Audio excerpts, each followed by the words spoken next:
त्यावेळेला आपण महाराष्ट्राच्या जनतेला उद्देशून राज्यपाल महोदयांच्या भाषणाच्या माध्यमाच्या द्वारे किंवा अर्थसंकल्पाच्या द्वारे आपण त्या ठिकाणी असा संदेश पाठवत असतो की हे आमचं सरकार सत्तेवर आल्यामुळे आता आम्ही हा भाग आत्महत्या मुक्त करू।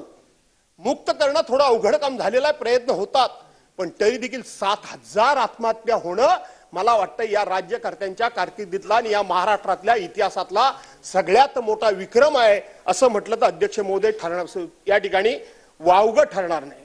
अध्यक्ष महोदय, शेतकरी आत्महत्या मुक्त महाराष्ट्र करण्याची माननीय मुख्यमंत्र्यांची घोषणा ही कागदावरच झाली। दुष्काळग्रस्त भागाला शेतमालाला आम्ही रास्त भाव देऊ, एकंदरीत उत्पादक खर्चाच्या 1.5 आम्ही भाव देऊ। कुठे आहे अध्यक्ष महोदय? कुठे आहे एमएसपी? आहे कुठे एमएसपी? दुधाचे पडलेले भाव मध्यंतरी सरकारने जाहीर केलं की आम्ही दुधाच्या पडलेल्या भावाला या ठिकाणी सुधारित करण्याकरता पर लिटर 10 रुपये आम्ही त्या ठिकाणी वाढीव देऊ।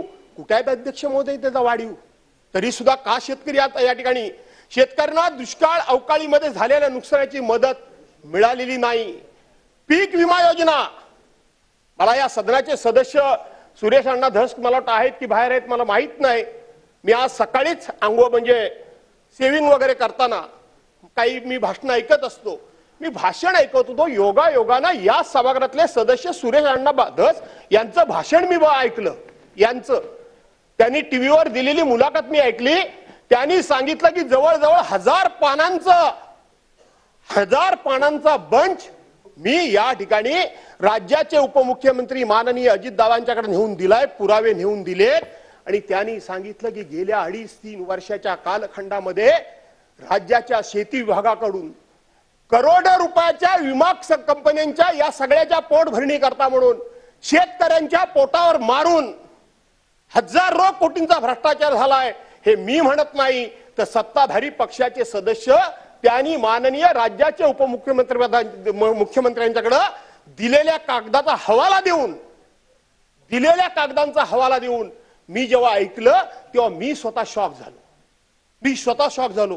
त्यांनी बीड मधलं, त्यांनी संपूर्णपणे उस्मानाबाद मधलं, धाराशिव मधलं वगैरे काही उदाहरणं त्यांनी दिली, भूम परांडा वगैरे त्यांनी उल्लेख केला। मी शॉक झालो अध्यक्ष महोदय।